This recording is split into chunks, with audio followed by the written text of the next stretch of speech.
You forgot the first rule of remakes, Jill. Don't fuck with the original.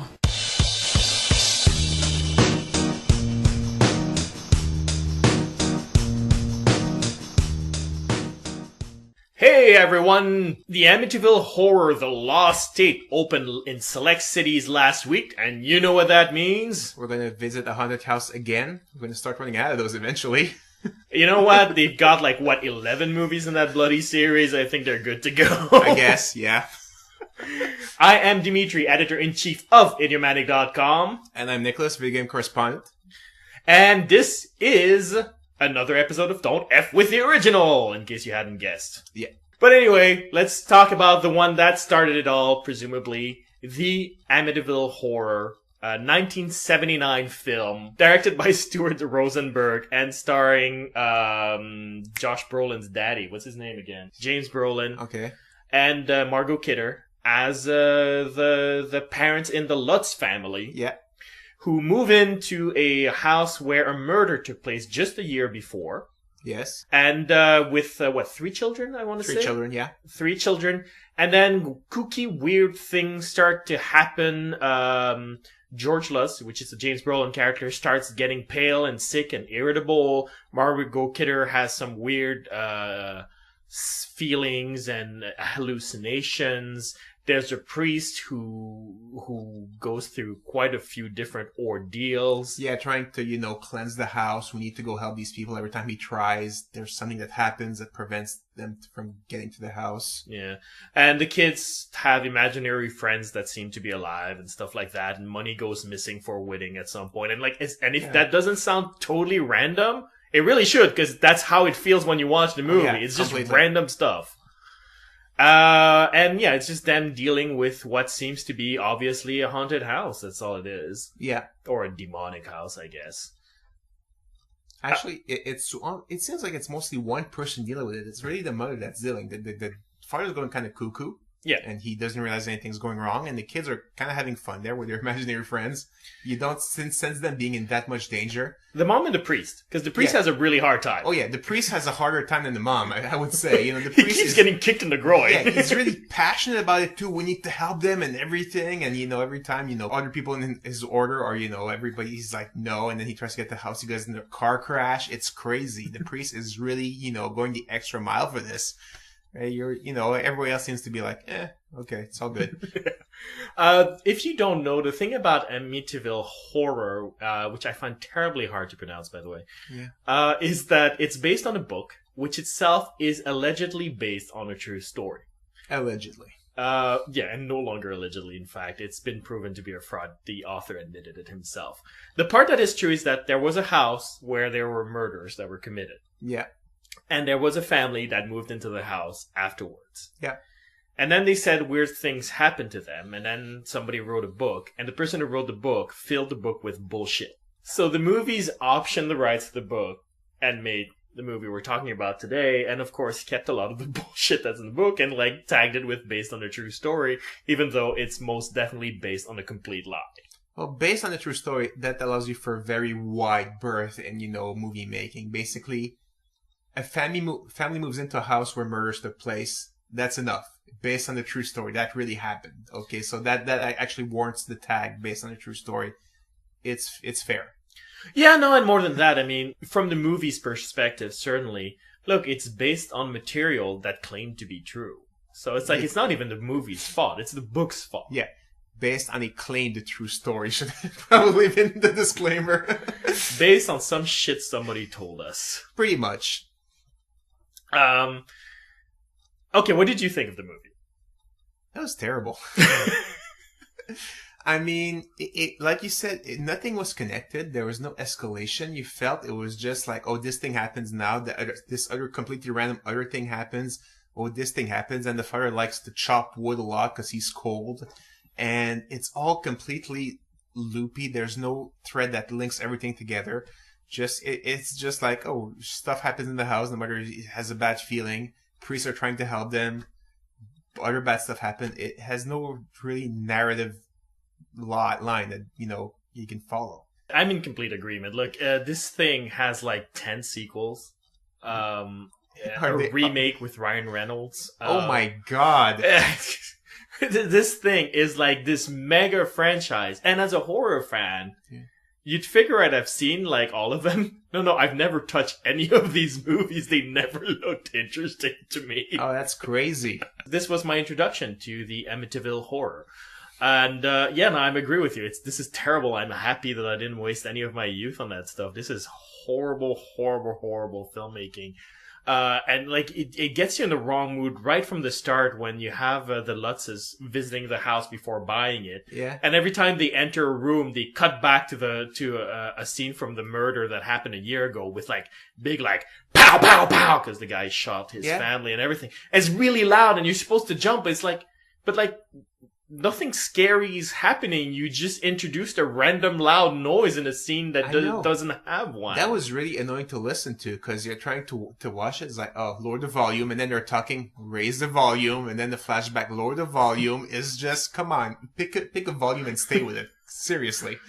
And it's like, I don't know the characters well enough to give a fuck. You don't even know the characters are getting killed. It's just a random family. You don't even know those characters. And those new characters that are entering, they have nothing to do with the people getting shot. So why? The concept of a jump scare is that something frightening happens to the character. And so you don't want something terrible to happen to them. So you jump even though there's a, 50% chance it's just a fucking cat. Like, that's the mechanics of the jump scare at this point. Yeah. We haven't met the Lutzes yet, so you have a gun showing out of nowhere going bang. It's like, but I don't care about him yet. Like, calm down. Let us know the characters before you throw that shit in. But even if you say that, the first time, even if you knew the Lutzes, the first time that might have worked, but then it's just a flashback. So the second and third time, it's just a flashback. It has no effect on you. It might have been just cut in a scary face that goes boo. And then go back to the movie. That's basically what it is. It's not going to work a second or third or fourth time when you know what's going to happen. It's ridiculous. At least after they visited the house the first time, it was done. Yeah. No, after that, it's more traditional scares. Yeah. And actually, to be honest, there are some that I found effective. I think the child's imaginary friend stuff was pretty good. Yeah. The little daughter is singing to her imaginary friend, and she's facing a rocking chair, and the chair is rocking on itself. Like, that's genuinely creepy. And the mother comes in. It's like, who are you talking to? Oh, my friend flew away. And the mother just sort of glances outside the window and sees two shining eyes. It's like, okay, that's creepy. Like, that worked. That worked for me. That was good. Also losing the money you have to pay the caterer for your wedding. That's terrifying, It's like, how are you going to pay your caterer? People have to eat. All that food's gonna be spoiled. What's gonna happen? That's terrifying. That is a mean spirit right there. Well, yeah, okay. So then there's the stuff that obviously doesn't work, and the wedding subplot was like, okay, you're introducing new characters, I guess. That's what you're doing. I mean, there is something to be said about the way that James Brolin's character is slowly losing his poop and sort of becoming more and more unhinged. And I actually sort of like what they did with that, to be honest. I don't know. I felt that I didn't know him enough. Is he getting unhinged, or he's just married this woman and, he's getting used to life with a kid. Maybe he's just realizing that kids annoy him more and more, and that's why he's unhinged. The movie didn't really let me a chance to see, maybe he's just getting annoyed with the kids. It was I think that mystery actually is what makes it work, though. It's that ambivalence that to me makes it work, because nothing he does is outside the bounds of reason. It's a guy who's feeling sick and who's being very impatient. I mean, like, the wedding scene's a good example of this, because on the one hand, he's being generous. He's giving his money for his brother-in-law, and he's being really cool about it. And he talks to the caterer and goes like, look, I'll give you a check. And then the caterer's being a dick about it. Yeah. And also, like, asking for cash, like, essentially he's asking them to defraud the government is what he's doing. Pretty That's much. sort of when contractors ask you for cash, it's because they don't want to pay taxes. That's what it comes down to. Yeah. And, depending on how he feels about that, he loses his shit a little bit faster than he would if he were healthy. Yeah. And so you're like, oh, okay, like, maybe he's just really is sick and he's really just tired or maybe he's on the verge of a mental breakdown, as people can be in life. Yeah. So, and the idea of that works. I can imagine it working particularly well in the novel, where it's, we know it's based on a true story, quote unquote.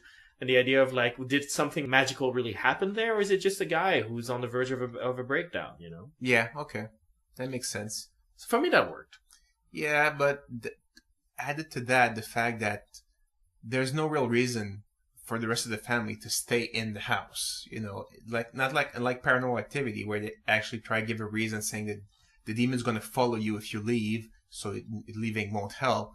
Here, it's obviously the house that's going crazy, and there's no real reason for the family to stay there. Okay, Well, they ain't rich is one of the main reasons. they ain't rich, but eventually, even the guy's walking around with his axe all the time, and eventually he even slaps his wife, saying, everything's fine. And he's like, at that point, you should have gotten out of there. There's Product no of the reason. time, I think, a little bit product of the time. Getting slapped around might have been more common than we care to admit. Yeah, that's terrible. But true, That's unfortunately. I mean, It like, is. I'm not... okay, like, people don't get on my shit for this. Like, my exposing that fact is not me condoning it, okay? Yeah. Like, I'm just saying, back then, even in the 70s, women equality not really there, okay? Yeah, getting there, but not. You're right. I've seen Carrie, and it seems everybody slaps the shit out of everyone. That's a good point. The 70s are the decade of slapping. Exactly. No, I mean, I think that worked. I think one of the things that gives an explanation as to why they don't leave the house until very late in the game is because the stuff that happens isn't that bad most of the time, except for what happens to the priest, and the family is not privy to that. That's true. That is true. So for me, they sort of balance that act pretty well, where you're like, no, I mean, like, changing properties is a bitch. You're not going to do that willy-nilly. And all of this stuff can theoretically be explained, so you wouldn't necessarily move out right away. Yeah. I think that works. What doesn't work for me is the fact that it's based on a true story is one of the problems. My problem is twofold, but the first one is, look, every time a horror movie is based on a true story, you know exactly how it's going to end. And it's very simple. The family's going to get out. And I'm not saying that, oh, spoiler alert. Like, I'm saying that without having seen the end of the movie, that's what I thought. Maybe I'm right, maybe I'm wrong. We'll get to that in the spoiler section. Okay. But if it's a based on a true story horror movie, the family's going to get out alive. The reason for that is if they die, it would be in terrible bad taste to make a movie about it. Yeah, it'd be horrible. Yeah. So you know it's going to be a story of triumph. That's what based on true story movies are. So they're going to get out of the fucking house. So you know where this is headed. And so it's kind of boring. You're just waiting for them to wake up and get out of the house. That's a good point. And the other part is it's based on a book, and it's based on just random events being put out in the book. I mean, because that's what the haunting is like. Okay. And so there's no narrative. It's like, we've already said this a couple of times now, but it's just like, and this happened, and this happened, and this happened, and this happened, and then they move out, presumably. Yeah. That's not a narrative. Why is that acceptable though in the book and not, in the movie we all saw it looked terrible. It just made just random stuff happening. Is it more acceptable in a book when you read this and you're just reading is like random stuff happening with no link,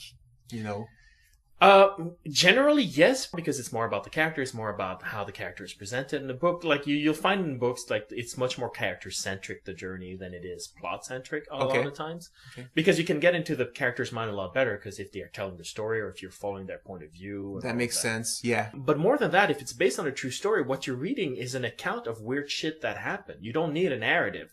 You just need the belief that this could happen to you. And then you turn the pages like, oh, tonight this happened. Oh my God. And tonight this happened. Oh my God. Okay. You don't actually need a narrative. It could have actually been a freaking list of weird shit that happened. Yeah. And you would just be reading the list the same way if you go on to some of those ghost websites that just list like random ghost events that happen in point form and you're still getting scared. It's the same thing. Okay. And that's what the movie feels like. Like you're just reading a bullet point list of random shit that could be creepy if you believed in them. Yeah. But it's filmed in such an overly dramatic and serious manner that you just can't get into it because it's too cinematic. Like Paranormal Activity got it right to a certain degree, where it's not cinematic. No. It feels amateurish, and therefore you feel like, okay, something's being cataloged. Yeah, the characters are sleeping while most of this stuff happens, so you actually see the stuff happening, and you're like, oh, this is happening. This is, the door's moving, and it's not the characters because they're sleeping right there. So you see, whereas there you have, you're not relying on your reaction. I guess you're relying on the other characters. How are the characters in the movie reacting to this list of bullet point events that's happening? And I guess it's not as cool, I guess. Yeah, well, that's the thing. It doesn't feel cataloged. It doesn't feel real. So what you're doing, because the movie invites you to get into the narrative, you're trying to get into the narrative, and there's none. Having said that, yes, the design of the house is nice. I like the design of the house. It is spooky. It looks like it has two eyes whenever the top window is open. And that's kind of creepy. I like that. Yeah. It's a cool looking house. Pretty big, too, for the price they paid. So. It's like Nick's watching the movies. He's all about like real estate. You could totally buy it, fix it up, and turn it, for profit. Oh, yeah. No, that house is made to be flipped for sure. Exactly. Oh, for sure. But no, it's a nice house. It did look creepy. Everything smelled wood inside, so you feel like it's going to be creaky. I mean, and it's all No, the heating is just a fireplace, so no modern stuff. So yeah, it was very creepy. I do agree with that. Yeah. But here's my question about it as well. Like, it just occurred to me though. Like at the beginning he says like, I can use the guest house over there. Yeah. To write, because apparently he's a writer. And it's like, is the guest house also haunted? Because then they could have moved into that. I don't know. Temporarily. When they talk about the guest house, we didn't have a flashback of a gun shooting. Yeah. So I'm guessing there was no murder in the guest house. Yeah. So I'm pretty sure it's not haunted. Oh, That's how ghosts work. Okay. So should we get into spoilers? Yeah, I think that's a good time. Okay, guys, if you don't want to listen to spoilers relating to this movie, I'm going to tell you right now, I don't recommend it. I don't think it's worth your time at all. I'm surprised that there are 11 sequels to this thing. It's really bad to me. But. Yeah, no, there was nothing. Watch Paranormal Activity is what I have to say. You'll enjoy it a lot more. And you'll actually, if you're into those kinds of haunted house thing, you'll be a lot more freaked out about that than you would about this. So, okay, let's get to the end, which is like a 5-second moment, essentially. Yeah. Where they go like, okay, let's get out of the house. Done! Yeah, pretty much. Wait, the guy goes back for the dog, and then they go out. Yeah, how do you feel about that, though, by the way? Dude, you have a family with 3 kids, okay, and your wife. Don't risk them to go back for a dog. Just get your family out of there. Seriously, that's what I felt about that. I was just like, oh my god, he's going back for a dog. I could not believe that. I'm actually a little bit ambivalent about that. Being a pet owner myself, yeah, I wouldn't leave my pet behind either. I don't know. It's just you get that attachment and you get that sense of responsibility towards that animal, because that animal can't help themselves. Yeah. So I actually understand, like, I totally understand how a non-pet owner would be like, what the fuck are you doing? Because that's that's rational. But I also understand how a pet owner such as himself would go for the pet, because there's an emotional connection there that's very, very strong. It's true. And to be fair, they were all yelling at him to go get the dog. Go back for the dog, and you're like, all right, just pad this movie off for another 3 seconds. Yeah, pretty much. And the idea behind it, I get. They know that we know they're not going to kill the kids. Yeah. Because, again, based on a true story. But they think that we're macabre enough to think that they might kill the dad. As if he's not a person to mourn. Because he has a beard and he's grumpy. I don't know. Yeah. And so it's a way to isolate him without any other life in danger. Or maybe they think they might kill the dog, So we think, is the dog going to make it out of there? It's cheap, but like the thing that killed me about the end is that as soon as he gets the dog, then there's a big marquee that shows up going like, and then they moved out and never came back to the house. And then credits roll. Like there's no epilogue. There's no, like, why did you write that on the screen instead of showing it to us? Like, why don't you cut 1 year later them living in another house and having a perfect life? Like, show, don't tell. Instead of having like this big random marquee in the middle of the night, just as like, you're reeling down from the stress of him getting out of the house, presumably if you're getting into the movie. Yeah. And they won't even let you breathe and go, oh, okay, it's over. They slap that thing and go, credit.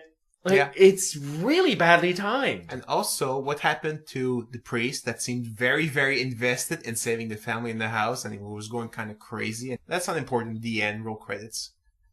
It's very, very bad. And it's weird, like, this is a 2-hour movie. It's really long. Yes. And it's really weird that you decide to cut, like, the part that would give us catharsis as an audience. Like, a freaking proper ending. Yeah. But decide to keep, like, that extra half hour, or frankly, hour and a half, of just like, and then they have a wedding that doesn't go well, and then they have a building inspection that doesn't go well, and then they have a neighbor that passes by that doesn't go well. Like, none of this is needed. Yeah. I really like the black goo in the toilet, It's like somebody had diarrhea and it's not flushing, or, it's like, as much as I enjoyed the poor priest trying to go and help him and everything, and that was actually some of the more enjoyable part of the movie, it still led to nothing because he had nothing to do with the ending again. I know, he sort of deleted from the narrative. Like, yeah. They build this character up and then nothing. And it's like, I don't mean like in The Shining when they build a character up and then he shows up to rescue the family and then fails. Yeah. And it's sort of shocking and fills you with despair, but it's a nice irony. Yeah. No, they build him up and then they just forget about him. Yeah. It's just, you need to help the family. We need to help the family. And then I guess he just gave up. It's like, they'll save themselves. I don't care anymore. You don't know what's going on. Maybe he was still trying. They just didn't show it. It's so weird. Maybe he's still trying to help the family 1 year after they moved out. And he's still trying to get to the house and stuff is messing with him. We don't know. Yeah, maybe he's like, there's new owners. It's like, oh my God, what did the house do to your faces? Like, maybe he doesn't understand what's going on. Yeah. Oh my God.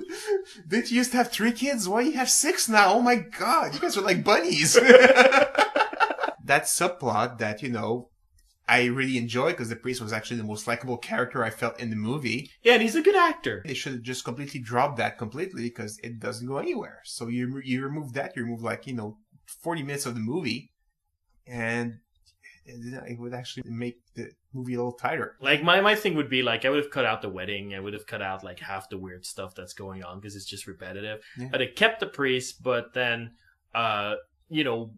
built him into the ending or at least the epilogue. Have the priest save the dog. Yeah, have the priest save the dog. That'd be great.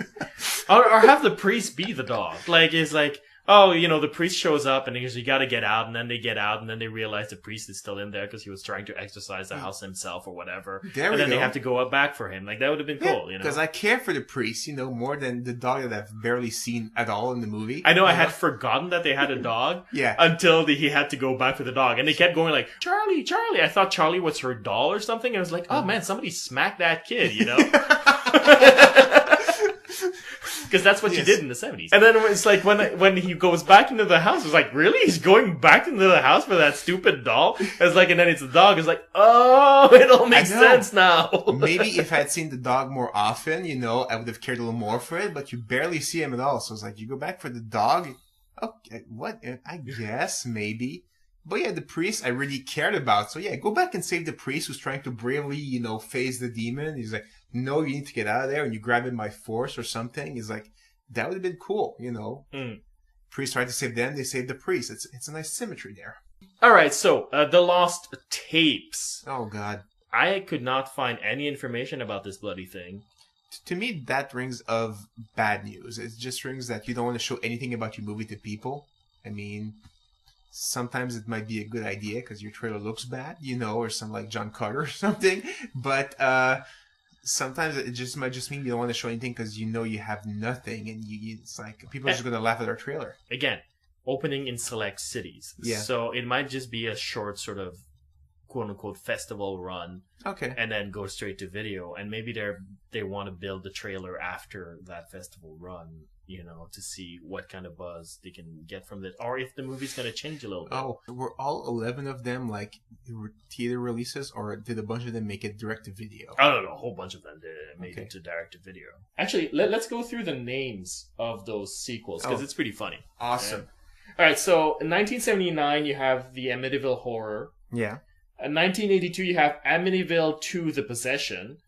1983, you of course have part 3 called 3D, because that's what you do. Of course. Amityville 3D: The Demon. I can just imagine the demon with those blue and red glasses. Spectacular. And then we skip a couple of years, so I'm guessing that's where the jump to DVD happened. Yeah. 1989, we have Amityville 4: The Evil Escapes. Oh, so it leaves the house now. Interesting. Yeah, I guess so. 1990, The Amityville Curse. A little bit underwhelming as a title, if you ask me. You usually save that for your 7th entry, not your Curse. That's so generic, honestly. Yeah, I mean, unless you're doing it in a self-aware way, like Curse of Chucky was kind of a funny title because it's jokey. But 1992, Amityville 1992, it's about time, so I'm guessing it's time travel. Which explains why they put the date there. But it's weird, Amityville 1992. Like, what are they, comic book annuals now? Like something like that, yeah. Right, okay. 1993, Amityville: A New Generation. Oh, wow. Was it Degrassi all of a sudden? 1996, Amityville Dollhouse. Oh, wow. There's a subtitle under it. Evil Never Dies. I'm sorry, but you already have Dollhouse. You don't need Evil Never Dies next to it. It's such a cliche phrase anyway. Evil never dies. If I were them, I'd have saved Evil Never Dies for the next one instead of struggling for something. You know? Although Dollhouse is kind of underwhelming. I don't know, because like dolls are such a big subgenre in horror because people are creeped out by dolls. I think it has something to do with the Uncanny Valley. Yeah. So, at least it tells you what's going to be in the movie. I think it's perfectly legitimate. I guess. It's informative. But it's a doll. Step on it. Seriously. It's fine. No, it's a dollhouse. Yeah. It's not just a doll, it's a dollhouse. So you don't know what it does. I'm cool with that. And I think it's more interesting than Evil Never Dies, because Evil Never Dies doesn't tell you anything. Well, it tells you that you can't win. I don't know. I find Dollhouse a more interesting subtitle than Evil Never Dies. It honestly is. Yeah. Okay, so then they ended it there, and so we jumped to 2005 with the remake. Then in 2011, we have the Amityville Haunting. I'm going to go out on a limb and say direct-to-video. I didn't check, but I'm just going to guess. I don't remember that being advertised at all. Yeah. And here's the thing, the Amityville Haunting. Yeah. It's like, they're all hauntings. That's what Amityville is about. Oh, for heaven's sakes. That's like saying, like, Children of the Corn. Killer kids. Like, that's what the fucking thing is about. Transformers. Robot changing shapes. Exactly. Although, wasn't there a cartoon like Transformers, Robots in Disguise? Yeah. Yeah, so not helpful. Not helpful at all. Yeah, you're right. And then 2013, again, I'm guessing direct-to-video because I didn't hear about it either. Amityville Asylum. So a haunted asylum. That could be scary because you can't leave it, especially. Yeah, that could be promising, to be honest. Yeah. I mean, and it's Amityville Asylum, especially. I'm gonna go out and take a wild guess that it was based on a screenplay called The Asylum, and then they bought it and they tacked on Amityville to it. Yeah, it's possible. Yeah, which is fine, whatever. But yeah, that's a lot of freaking movies, Yeah. I thought there was going to be a bigger leeway between like the previous one and the ones coming this year, but no, the most recent one was just last year. Yeah. Anyway, I guess that's enough rambling. Yeah, pretty much. From us. If you want to share with us your thoughts about this amazing franchise that Nick actually had never heard about and that I managed to avoid for like 30 years, you can write us at mail@idiomatic.com. Or post a comment at idiomatic.com. And we're also on Facebook. We're also on Twitter. We're also on iTunes. If you could please write us an iTunes review, it would be super appreciate us. It helps us get the support to continue generating quality content on a regular basis. Otherwise, I will have no choice but to send Nick to get the dog. I won't do it.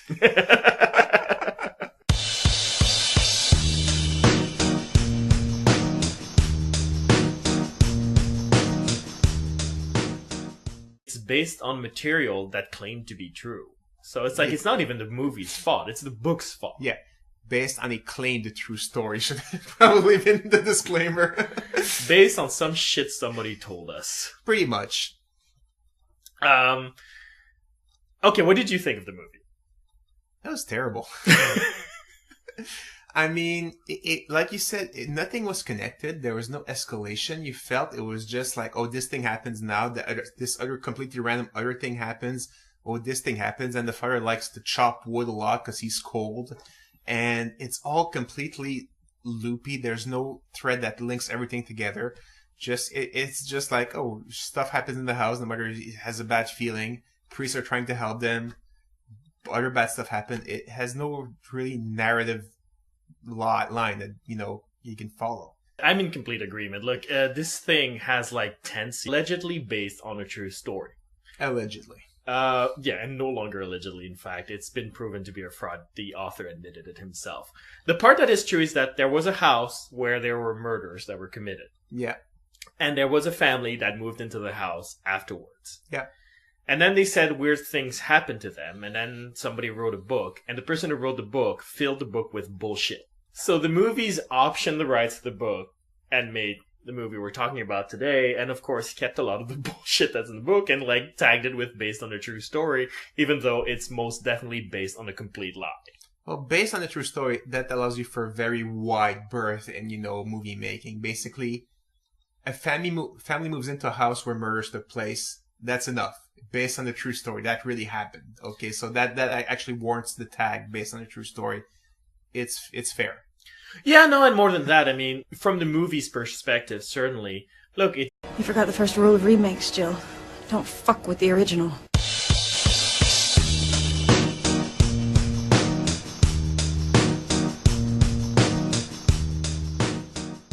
Hey everyone! The Amityville Horror The Lost Tape opened in select cities last week, and you know what that means? We're going to visit a haunted house again. We're going to start running out of those eventually.